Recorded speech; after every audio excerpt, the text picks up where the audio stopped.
122 nations at the UN signed a treaty last week outlawing nuclear weapons. International law experts are counting on the moral leadership of the Catholic Church to help persuade the world's nuclear powers to join and disarm. Jonathan Granoff, president of an NGO that works closely with the Holy See at the UN, says Pope Francis has changed the moral framework of the nuclear debate. We are inspired by Pope Francis's leadership. His call, and I quote, "Now is the time to affirm not only the immorality of the use of nuclear weapons, but the immorality of their possession." Deterrence itself is unacceptable.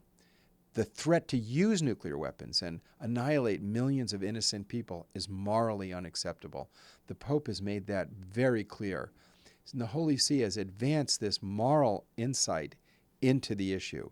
The attorney says that the consensus of 122 nations leaves the 9 nuclear-armed countries who all refused to join the treaty on the defensive. The irony, of course, is that the states with these horrific devices come together in unity and challenge the rest of the world and say, we're going to keep you safe by having these weapons.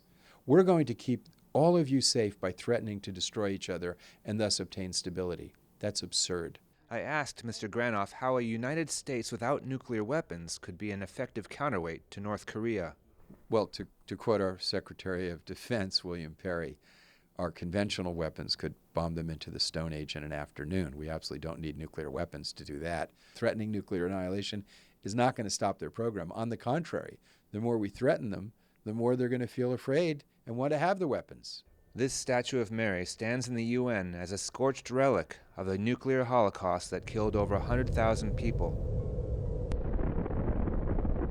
With today's nuclear weapons yielding as much as 80 times the power of the bombs dropped on Japan some 70 years ago, Mr. Granoff says it's imperative that more parish priests and lay people become active in disarmament.